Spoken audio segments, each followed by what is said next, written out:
Hi, everyone. Welcome back to Misconceptions. I am so happy to welcome a friend, a colleague, somebody that I actually had the opportunity to spend several hours with even at our conference for PSI. Welcome, Ruthie Arbit. Thank you so much. Thanks for having me. I'm so excited to be here. Absolutely. I love your last name. When we grew up, my mother would say that my father went to Arbit, and Arbit is work in Yiddish. I love the last name. It always makes me smile. Thank you. So I think it's tell, similar I origins. have Yeah, no doubt. I have no doubt. So let's talk a little bit. You really have this specialization in attachment and early infant mental health. I want to get into a conversation with you about the concept of attachment, the value of attachment between parent and early childhood. We've done podcasts on attachment and how some of those like disrupted attachments show up in our adult lives. I really want to get in a little bit more of understanding how it develops very young. Not everybody that is going to listen to this podcast is going to be someone who has gone through conversations about Ainsworth and Bowlby. So let's go with setting the stage of what is attachment and why is it important. But before we get there, Ruthie, tell me a little bit about yourself. sure. So a little bit about myself. I am a therapist. I've been a therapist for about 15 years now. I'm a mom of four, and I've had my own, both personally, but also the people around me have, had their own mental health journeys. The way that I think about life right now is that there are challenges, whether you're a parent or just a human waking up every morning and breathing and walking outside your door, right? Like I think that we are just faced with challenges every step of the way. So a little bit professionally, I am a therapist, I'm a mom, I run a practice, and then I also work at Georgetown in the Department of Psychiatry, and I've been there for almost 9 years. So Nice. So, are you affiliated? You had mentioned we were in a meeting yesterday together. You had mentioned that there's a new, I think it's an IOP that's developing in Georgetown. Are you a part of that practice? yes, I am. Yeah. And Can you tell us a actually, little bit about it? Yeah, tell us a little about it. absolutely. Yeah. So this year in April will be 2 years since we first opened our doors. We have a mom baby IOP. The Department of Psychiatry at Georgetown is a little bit, it's special in that Georgetown has a large hospital and inpatient structure. And then they also have the Department of Psychiatry and a number of other community-based mental health programs and grants. So there's a lot of work happening in Georgetown across DC, but there was this very particular need for moms that outpatient therapy and outpatient services alone weren't sufficient, but also we didn't necessarily want to keep them in the hospital if they didn't need to be there. So we definitely saw this need for a higher level of care. And so we opened our doors 2 years ago. Our program, it's been amazing. We're not yet at the like sustainability point financially. Most programs take about 3 years to get there, but we've had a lot of grant funding to support our work. And so today I ran a group. I run a mom baby group. It is focused on circle of security as like the foundational training, but a lot of it is circle of security was not designed to be used in an acute psychiatric Hmm. type of program with moms that have really had just really acute experiences. So, a few of the moms in the group today have been hospitalized for postpartum psychosis. They did have prolonged separations from their infant. So sometimes only a few days, sometimes up to 2 weeks or more.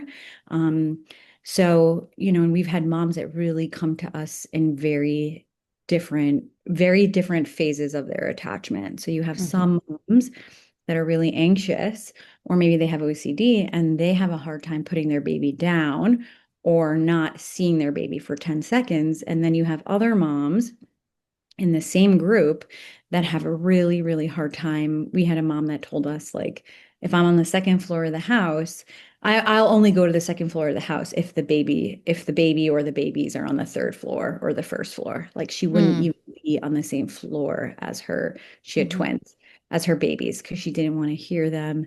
She didn't want to hear them laughing. She didn't want to hear them crying. She didn't want to see their shoes. She didn't want to have anything to do with them. So as a group leader and as a therapist, you're really trying to work. You're really trying to come from a place, a really gentle place that sees people where they at in their parenting and attachment journey.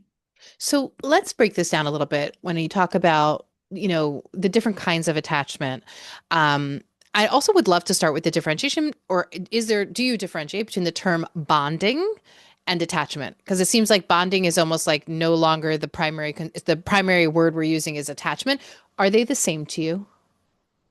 Um, So if someone is teaching a lecture, then they're going to tell you that bonding and attachment are different, right? And bonding is normally like the parent bonds to the child and the child attaches to the parent.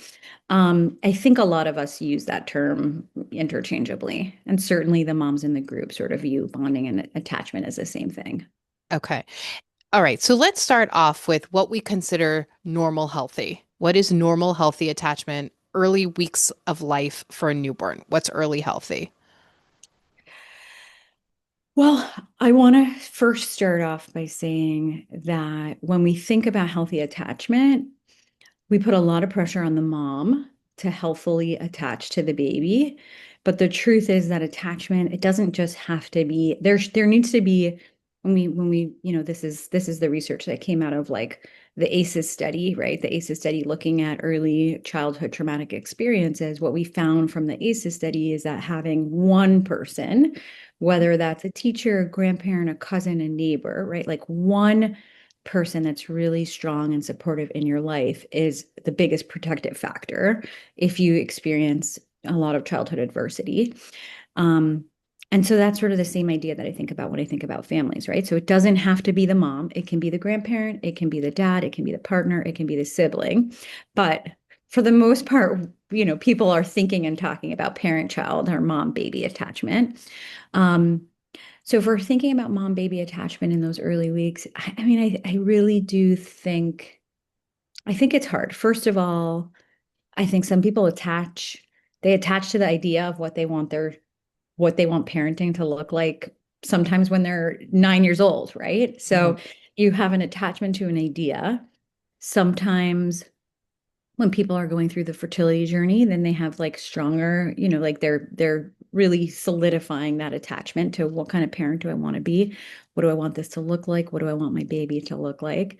So for some people, the attachment can start in pregnancy or even preconception, I would say.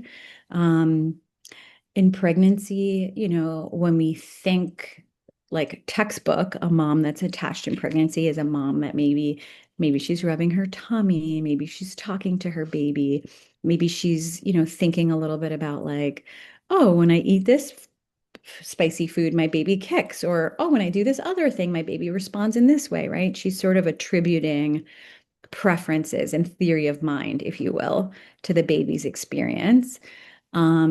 And also starting to build the foundations for that like maternal bond, right? That bonding of the mom to the baby. Um, and then there's like an attachment that happens after birth, right? So I think that I think that this one is really tricky. Like there are certainly some people who describe, you know, before the baby came out, I felt super attached, or the second they put the baby on my chest, I felt really attached. But there's a lot of people for whom that is not the story, right? So they might feel like, oh, someone placed this thing on my chest and I looked at it and I was like, that doesn't look like me, or this came from me, or maybe you're telling me that this is mine. I just pushed it out, but it doesn't feel like mine, and I don't Mhm. feel like I have an attachment to it right away. And then sometimes you can build that attachment, right? Mhm. Or not sometimes, a lot of times you can build that attachment if it doesn't happen right away. And Mhm. that's okay too. Like it doesn't have to be, I don't know, so this is a funny example, but one of the analogies that I use in my group is like I love ice cream. That doesn't mean that I want to eat ice cream all day, every day, or that I've loved ice cream ever since I was a kid, right? Like you can love something fully, and that doesn't mean that you love that thing 100% of the time fully, right? Like Mhm. that's just Mhm. not like your partner, right? Like maybe you Mhm. love your partner Doesn't mean I love you 100% of the time, right? Um, Yeah. so yeah. It's interesting. I think about, when the way you describe attachment, right now you're describing it in the form of feeling, right? The feelings of attachment. Talk to me a little bit more about what the activities or the actions of attachment really can look like and need to look like. I think about attachment from the perspective of the child, being responded to, that the child cries, the parent or person who's, kind of attaching properly to the child is responsive to the child's needs, right? The child looks at the mother, father, the child gets a response from that mother, father. So there seems to be also there's this like perception of feelings that we either have or don't have and can build on or grow. But then there's these activities that are aligned with attachment. What other ones are there?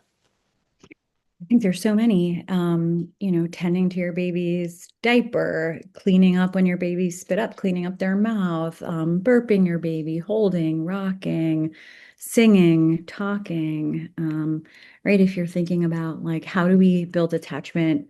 Let's say the goal was, how do we build attachment before the baby's born? Those are all things, right? Like noticing, yeah, singing, talking, noticing movement, noticing different sensations, right? But yeah, I mean, I think after the baby, if we're talking about the early years, Hmm. then I think attachment, it can be like it's hard for me to be around my baby, but I'm in the kitchen and I'm mashing up the carrots for them to have food to eat, right? Like I'm Hmm. sustaining them and I am protecting them and I'm meeting their needs, even if the emotions are not there yet. And that's what I think is so important, especially when people are dealing with challenges of attachment, that the activities of engagement are filling, it might not feel a certain way, but the action is expressing itself as connection and attachment.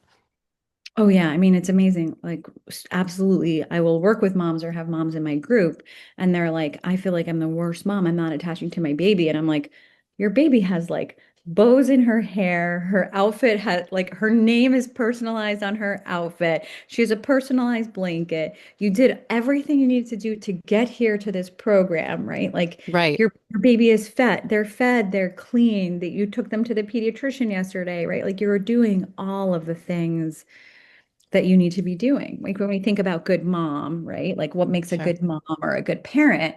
There's obviously so much subjective stuff, but like then all the basic needs of like, are you taking your child to the doctor when they're sick? Are you Right. feeding them when they're hungry? Are you, doing your best to put them in a coat when it's minus 30? Maybe they throw off that coat the second they leave the door, but you're doing Sure. your best to properly take Right. care of your basic needs, right? Like Right. absolutely. That Right. counts. Right. So if we were to go with, I'm curious, you presented two cases, a case scenario of a person who cannot put the baby down for a second. She can't be without that baby for a second. And then another case of a mom who's having a difficult time being even in close proximity to her child's needs. Could we talk a little bit about what's going on from an emotional wellness perspective we're going to talk about this as being a mother, the mom who is saying, I can't be without my child for even a minute. What's going on internally for her when it's being expressed in attachment? Yeah. Um, so that type of mom, clinically speaking, is probably anxious or has OCD or a combination of the two. And that's a type of mom who's just really like, I spent all of these months taking care of this baby inside of me. And now that they're out of the world, I want to do everything I can to protect them. And there's so many scary things that I can't control. And so I need to just be really vigilant and keep a very close eye to make sure that nothing bad happens. So like I Hmm. can't go to the bathroom because what if something happens when I'm in the bathroom? What if there's a gust of wind and it rolls the baby over, or they accidentally roll themselves over onto their belly and then something terrible happens to them, right? So there's this anxiety. This oftentimes that anxiety or fear is related to harm, but it doesn't have to be. It could be related to something else. Um, it could be like a separation anxiety when I'm just away from them. I feel unsettled, right?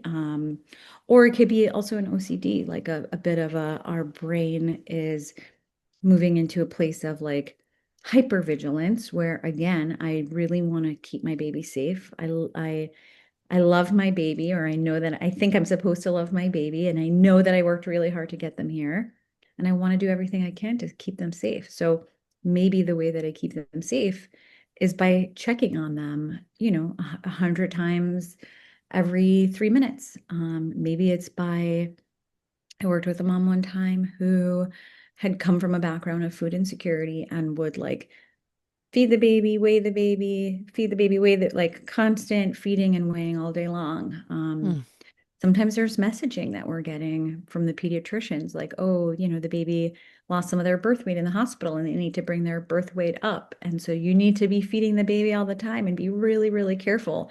And just a postpartum brain takes that message and like does it really well. Like the doctor told me I need to feed my baby and I need to be careful. I'm going to be feed my baby, weigh them, and be really, really careful. yeah. Right. So Yeah. sometimes yeah, I've the seen message that is the listening. message is getting messed up. Yeah, I actually saw that once happen with a mother who had a little bit of, for sure there was some OCD there, but also some significant rigidity in that the mother kept on like kind of stuffing the bottle into the baby's mouth. The baby was spitting up, and the baby was, kind of pulling back and showing symptoms of like, I'm full. But Hmm. those cues were missed by the mother because she was so focused on the messaging of like, I got to fatten the child up. I've got to help Hmm. her gain weight. And it was really disturbing actually to watch the mother kind of Yeah. overfeed. Okay, and then let's take it into the opposite extreme, and then maybe we'll come back into the middle. But the opposite extreme of I can't even be in a close proximity to my child. What are you noticing about these mothers?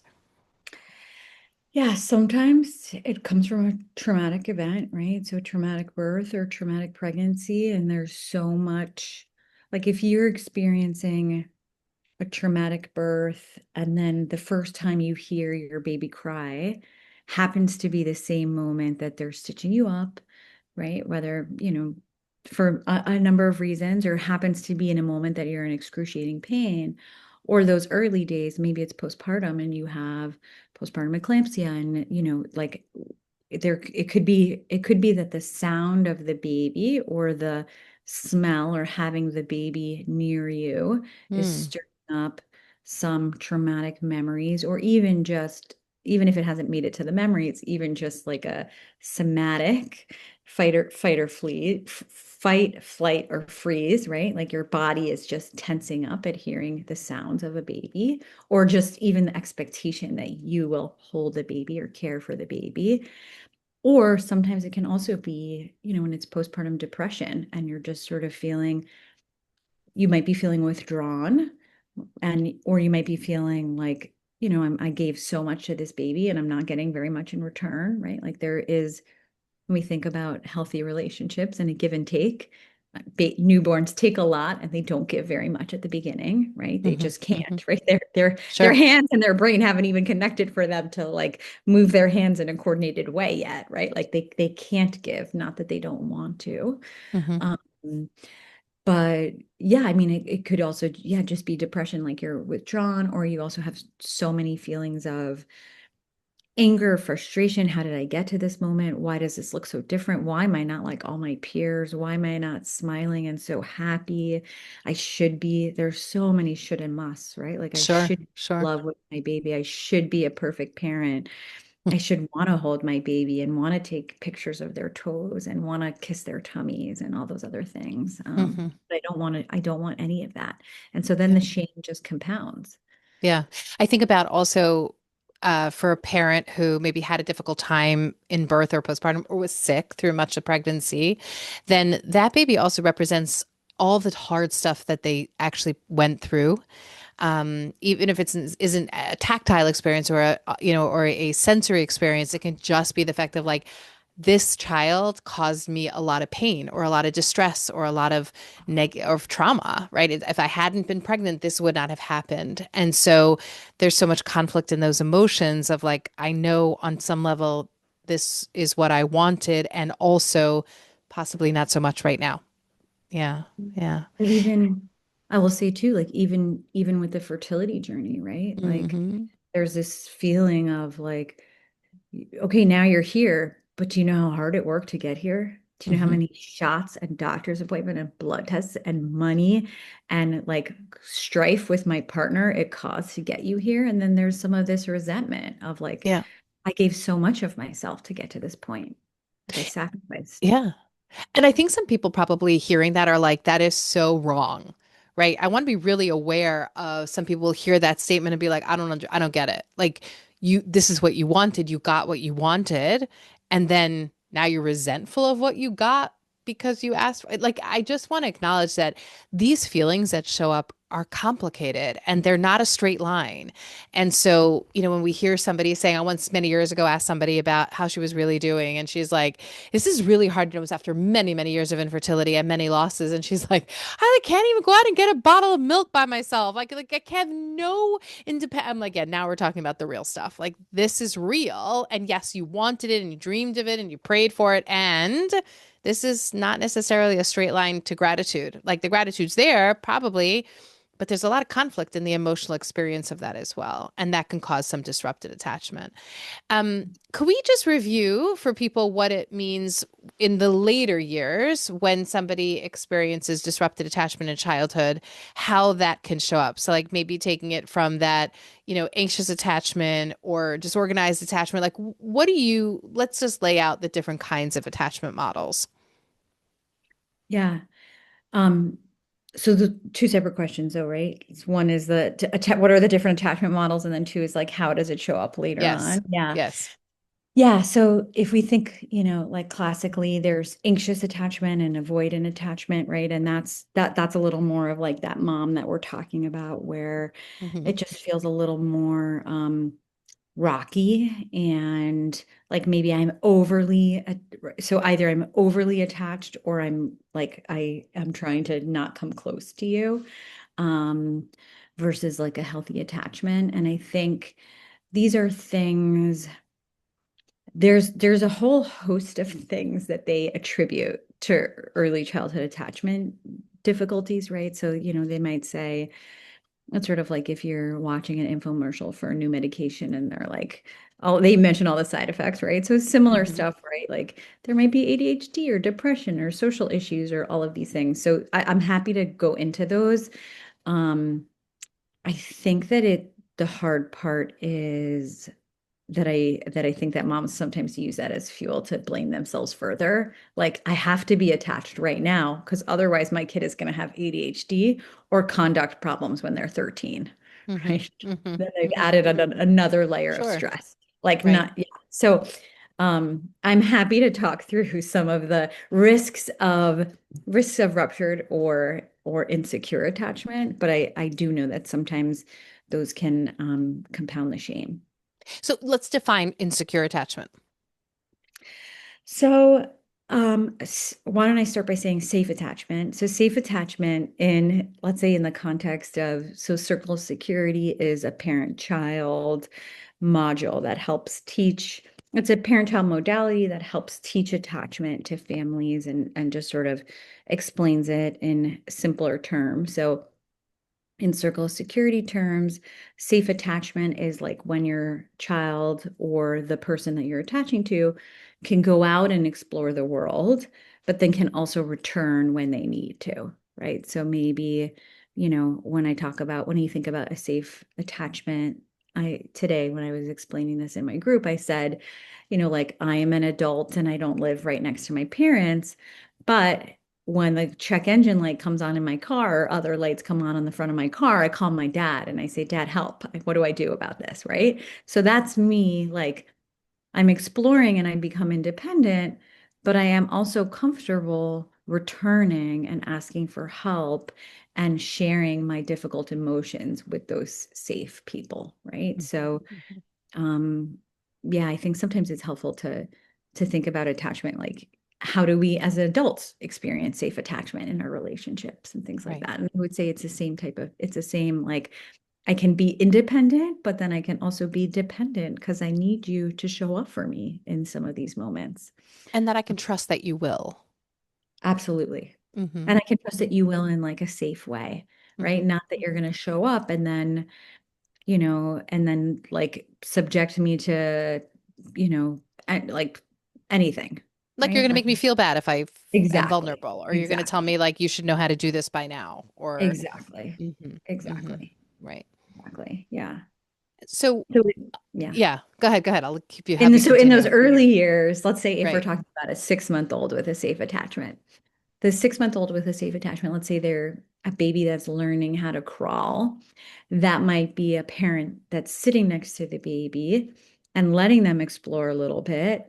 But then if they're about to bang their head, maybe you put your hand up, or if they do bang their head and then they start crying, you're there with open arms to receive them and sort of co-regulate, but also help them with their big feelings, right? Like, oh, I hmm just banged my head. Why did that happen? I'm supposed to be learning this new skill and that hurt. Someone, I don't want to be alone in my distress right now. So you're hmm comforting, hmm right? hmm So that would be like that's a 6 month old.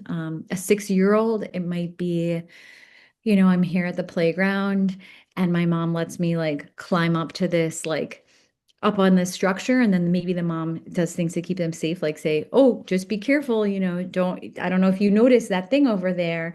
And then the child goes down the slide and the parent looks at the child and like claps or waves, right? So it doesn't have to be the parent is at the bottom of the slide and scoops the child up in their arms, right? It doesn't always have to be physical. It's just I'm seeing you, I'm delighting in you, I'm noticing you, I'm engaging with you, hmm right? So hmm attachment doesn't have to just be like if we're thinking back to that example where it's a 6 month old and they're crawling and they're about to bang their head, or you then scoop them up in your arms. It doesn't have to be if I don't scoop them up in my arms because I happen to be in that moment in the kitchen putting away dishes, right? I didn't just ruin my attachment. You can still be attached in that moment because you're still looking at the child, and Sure. when they're experiencing their feelings, you're responding to them and you're containing them. And maybe you say to them, "Oh no, like you hit your head. I'm coming right over. I'm going to put this dish down and I'm coming right over." Right. hmm So, um, So, yeah. can we talk about this idea of rupture repair? That I think one of the things that comes up the most for me with client work is this idea of like, I don't have a good history, or there was traumatic youth experiences, and it's difficult for me, or I dealt with. Let's move into the postpartum. I dealt with postpartum depression, and therefore I had a very hard time creating an attachment bond with my child because I was so unwell. Or for a patient that has psychosis, I was hospitalized and other people were caring for my baby, and I really didn't have the opportunity to parent. And now, baby's older, I'm better. I'm in recovery. I'm doing what I need to do working my program, but like I might feel like a longing for connection, but I have no way of moving towards it. And also, like, I think the big question comes up is like, is the damage done? So, what's your perspective on like attachment being something that is repairable, is reclaimable? What's your sense? Absolutely. Like hmm undoubtedly, I think that first of all, in those moments when that mom was seeking treatment, someone else was caring for the baby, right? So it's not like Right. you left the baby at home unattended, right? Like there were trusting adults taking care of the baby. Um, and so absolutely, but the truth is that in relationships, like you might have a friendship with someone where you have difficulty and you need space for a week or two, and then you get over it and you come back and that relationship is healed, right? Like relationships don't just break after one. Sometimes they do, but for the most part you can hmm repair easily. But even if you think about like parents with teens, right? Like part of the process of becoming a teenager is individuating and hmm being like, I don't need you. I don't need you, but I do need you. But I don't need you, but I do need you, right? hmm And so Can I have that's money? Can I have money? Can I have money? right, exactly. Don't like, did hmm you do your homework? I'm not going to tell you, but I need $5 for Starbucks, right? Exactly. Like, so Yes. yeah, like I think absolutely it is not too late. And honestly, even if you're a 75-year-old and you're saying, you know what, I have this relationship with my daughter and my granddaughter and I don't feel good about it and I want to change it. Absolutely. I believe deeply in capacity for change and growth. Like I hmm just fundamentally believe it. I believe a 95-year-old can come to therapy and change. like I just believe that we can, and that relationships can change. And so even if the relationship wasn't what you wanted it to be, it can still be what you want it to be in the future. But Um, but in line with that, and this is, I guess, like a big but is the damage still there? Meaning, if there's repaired attachment, this is the thing that sticks for me, right? Like, so there was damage, like there was a rupture. Mom wasn't able to because she was unwell, and we can have a tremendous amount of compassion for her. Um, but there was disrupted attachment between her and the baby. And then over time, she has reclaimed it. She has stepped back into her parenting. And most of the time, she's really able to do the activities of healthy attachment most of the time. Does that mitigate the impairment or the damage? I don't love the word damage, but does that mitigate the risks that are associated with disrupted attachment between a parent and child?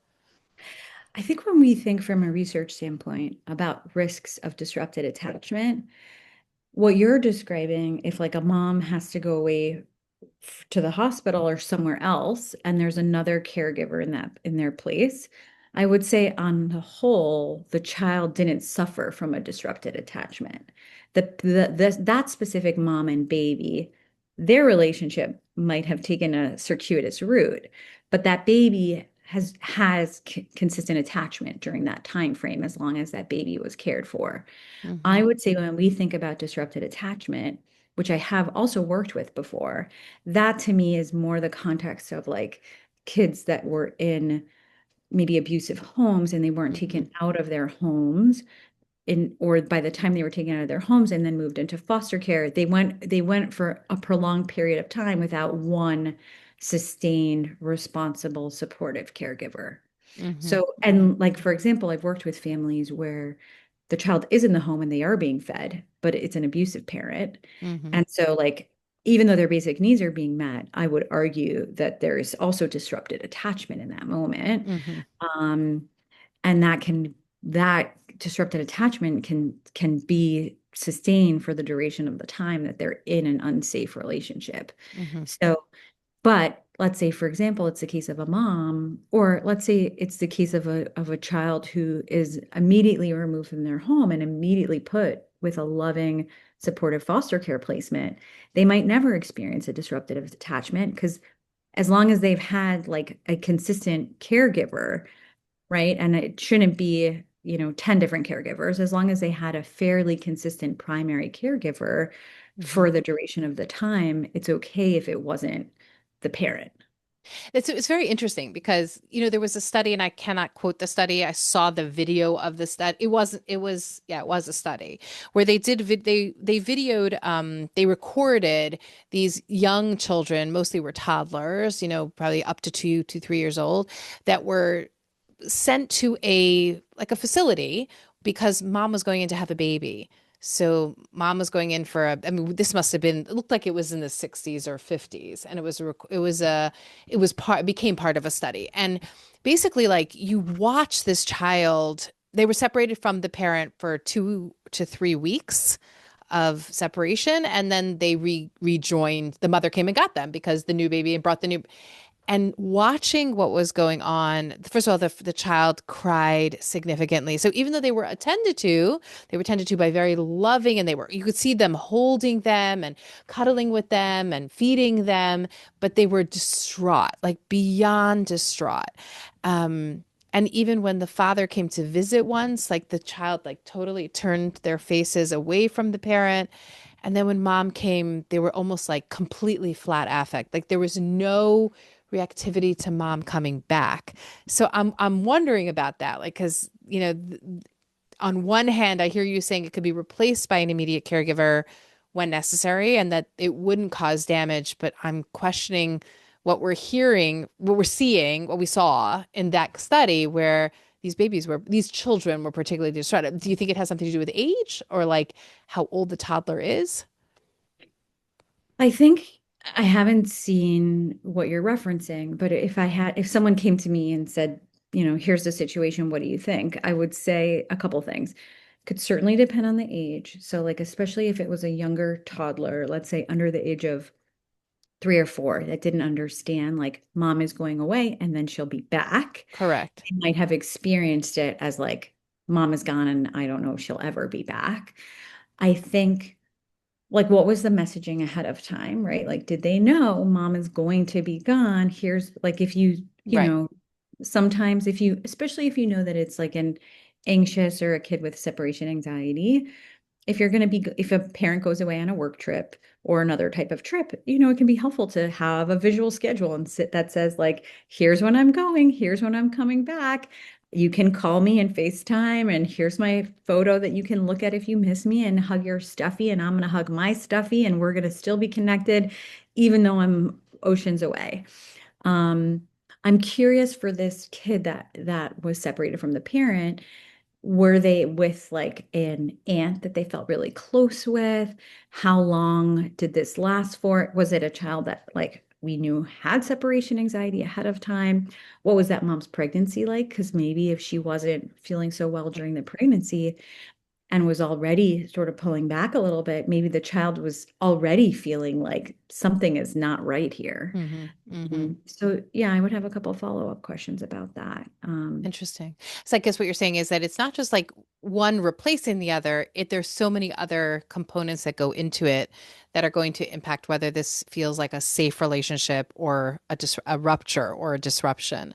When we're working with postpartum moms who are struggling, let's say they're struggling because of traumatic birth or a difficult pregnancy, or they're really struggling from mental health issues after birth, and they're having a difficult time connecting to that baby, and they're like, maybe they're going through the motions, maybe they're really struggling. We've all seen those moms who like attend to the baby but then quickly put the baby down, they're having a hard time doing any kind of the nurturing piece of attachment. What are some of the ways that you are like, what's your therapeutic intervention? Awareness, I'm sure, is the beginning, psychoeducation, but what is the activities of therapy that are like, where do you go with it when you, especially Yeah. because you know it's so critical? Yeah. I mean, I start with like the compassion and empowerment, right? So, for example, today in group, there was a mom who's a single mom. There's no support at home. So she's with the baby all the time.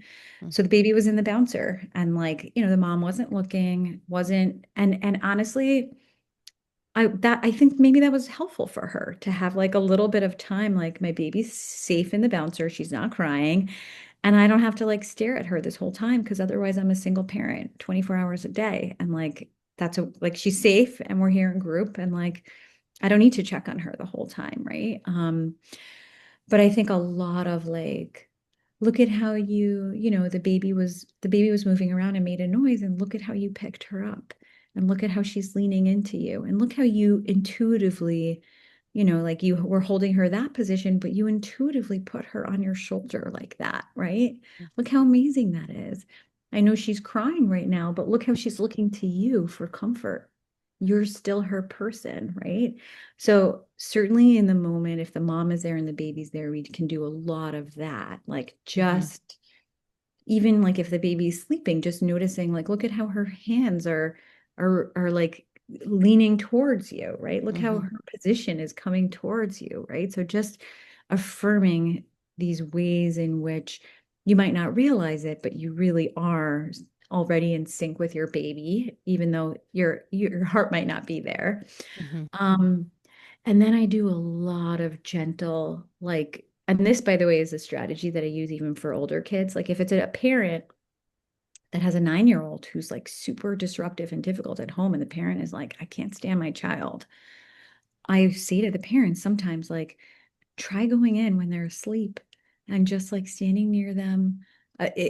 Obviously sometimes I once said this to someone, and they were like, if my child woke up and saw me staring at them while they were sleeping, they would think that was the creepiest thing possible, right? So totally. obviously your child should be of an appropriate age where it's okay for you to stare at them, but like Right.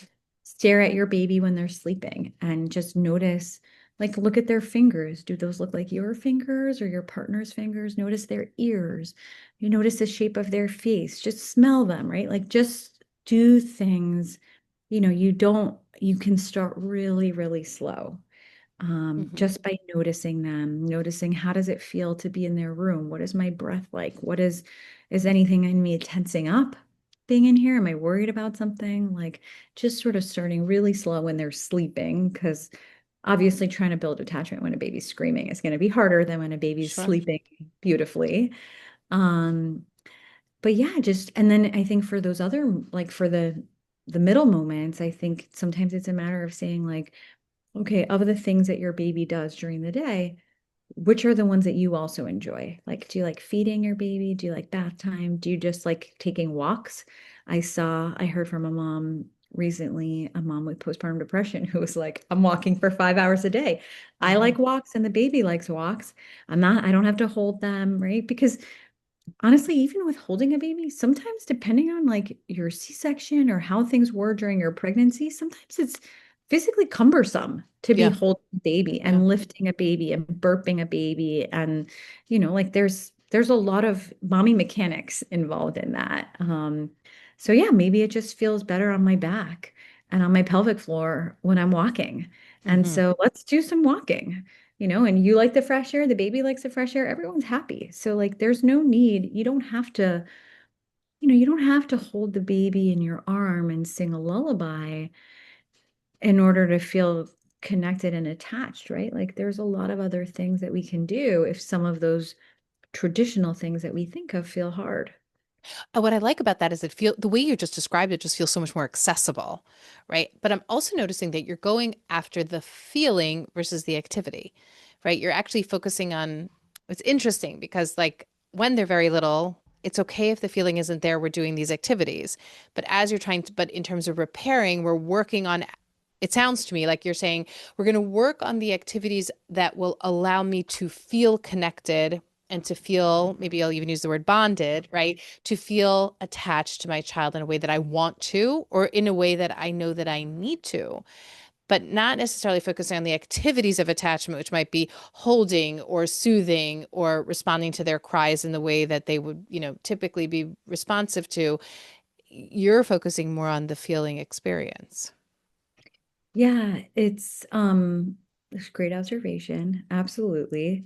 It's interesting. Like, so Stanley Greenspan, who wrote the book Engaging Autism, he called it like the twinkle in the eye, like find the twinkle in the eye with your child.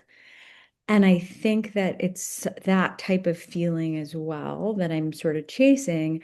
And so, like, I will tell families, yeah, like if do you love if you love Legos and your child loves Legos and that's something that you can enjoy together so that there's that feeling of enjoyment. It might not be that you're enjoying your child, you're enjoying the Legos, but your child Mm-hmm. is also enjoying the Legos. And so it's Mm-hmm. this shared experience of enjoyment, then that's great. Or like baking cookies, right? Like maybe your relationship with your teenager is at a place where it's hard to have a conversation with them. Right. So can we do something with them and not talk? Mm-hmm. Right. And then like it's this shared experience. But I think you're right that I think you can go at it both ways, right? Like I'm going to show up consistently to all your basketball games. I'm going to show up with you and do your homework and like and right. So sometimes there's a feeling, sometimes there's an action, sometimes there's a combo. Um, but I do think that sometimes, yeah, I mean, I think that there's a lot of our people in this current generation that feel as though my parents showed up in all of those ways, right? Like my parent picked me up from school and there was food on the table, but they didn't really spend so much time with me. I didn't really feel like I mattered or my opinions mattered, right? Mm-hmm. Even some older generations. I know a family friend of mine that grew up, it was after the Holocaust and they were German, but like the parents ate in the dining room and the kids ate in the kitchen. Really. Mm. So like the kids' needs were being met, right? Like they were eating dinner and they had Mm-hmm. each other, Mm-hmm. but the Mm-hmm. parents were in a different room. Yeah. Yeah. Um, but I don't think it's a simple like, yeah, if you show up for your kids in all of the right ways, but you're a little bit detached because you're having your own stuff. Does that mean your child is going to feel it? I don't know.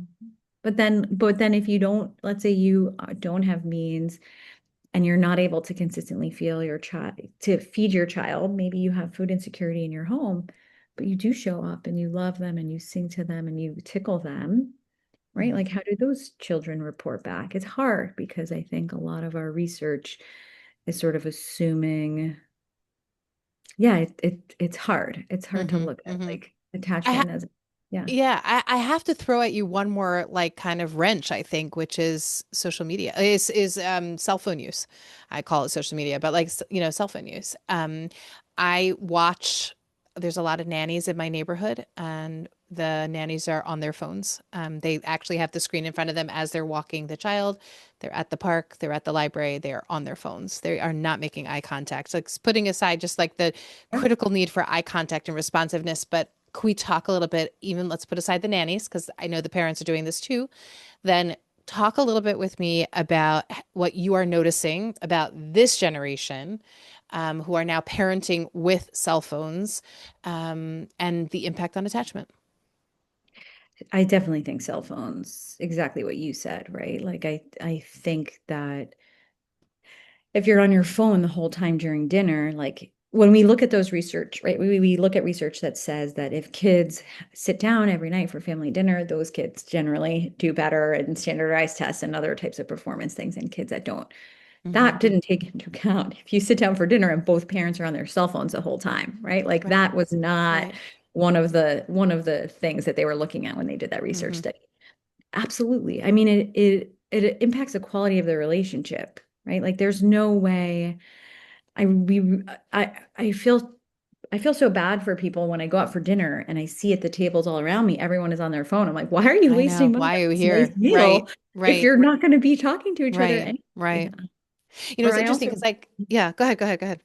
no. I was going to say I recently had friends visiting and one of my friends was on their phone the whole time and I was like at the end I felt like I didn't really get to catch up because I Hmm. was competing with, I don't know, Instagram. And I, Yeah, yeah. Yeah, I mean, I think it's a pervasive problem challenge. I don't exclude myself from that challenge either. I don't want anybody to think I'm not challenged by that as well. I do think about being seen, being heard, being noticed. It's happening between partners. It's happening between parent child. It's definitely, I'm noticing it among friends, like kids, like playing together, that when the phone is out, I have a daughter who happens to be particularly sensitive to these issues and in a really positive way. And she's like, it was really nice until the phone came out and it was really great until she took out her phone and like, and asking her friends to be like, could you leave your phone away? Which I think is really empowered, but also a constant fight for connection, for attachment, for relationships. yeah, Yeah, I think there's so much of I'm wondering how this is going to look into the next generation. I'm sure the sociologists are studying that for sure, but like, how this is going to look in terms of not having as enough eye contact, not having enough responsiveness. Like these are things that I think are going to be discussed for sure. yeah. Um, okay, can we just in the last couple minutes we have together, what are some misconceptions that you want people to know about attachment? Well, so I actually do want to share, Tora, just say when you were saying that, something clicked for me. And this is the first time I'm seeing it, so I need to mull it over further. But it's sort of like this idea of attachment is a little bit like, do you see me? Right? Hmm. Like, am I being seen by you? Yeah. Right. So, like, maybe, yeah, like, are you noticing my feelings? Right. So maybe when yeah, like that's just a way to distill it, right? Like, are you seeing that I'm squirmy and I need a walk? And then you're taking, right? And so it's not that you love me and you feel this profound love, like I would take a bullet for you, right? Like sure, that's a separate thing, right? That might be, I'm not sure what we want to call that, maternal instinct or parental protectiveness, whatever. But just this idea of like, do you see me?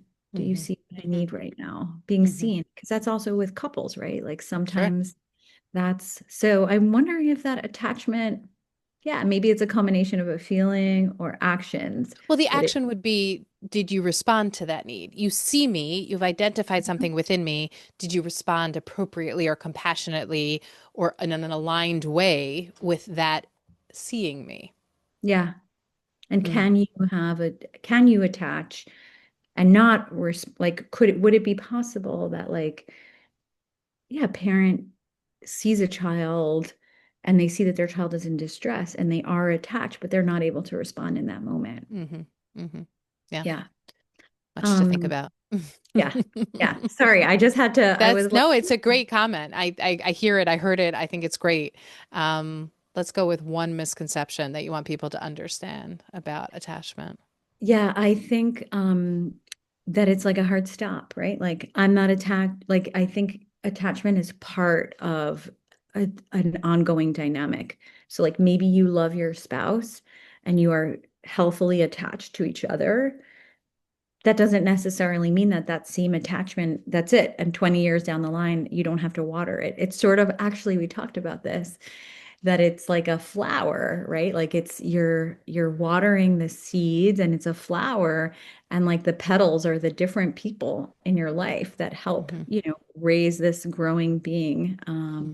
But yeah, Hmm. it takes watering. It's not like I watered it one time, we attached and then it's gone. It's an ongoing Hmm. process. It can sort of be just like an orchid can be revived and right, like it Hmm. can be, Hmm.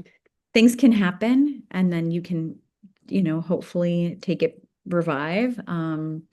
Sometimes not, but most of the time Yeah. you can. And I would think also just to acknowledge that sometimes what attachment, I mean, I think all the time what attachment looks like with a newborn is very different than what attachment is going to look like with a teenager. And to be respectful of that change without abandoning it, to be like, forget it. I can't even, I can't even make a connection with this kid hates me and I hate them and whatever. But there's work to be done in that space for sure.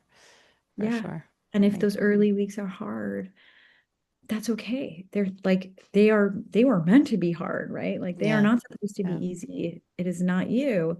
And like there's a lot that we can do to help build that, right? And like Fantastic. you're not attached at day one, you can be perfectly attached by day 50 or Right. 100. Right. You I can be love that. perfectly attached to your newborn and hate your Right. teenager, right? This is That's an true too. ongoing, yeah, That is for sure. That's for sure. Ruthie, ongoing. thank you so Yeah, much. Thank you. of Thank course. you. This was a Thank treat. you.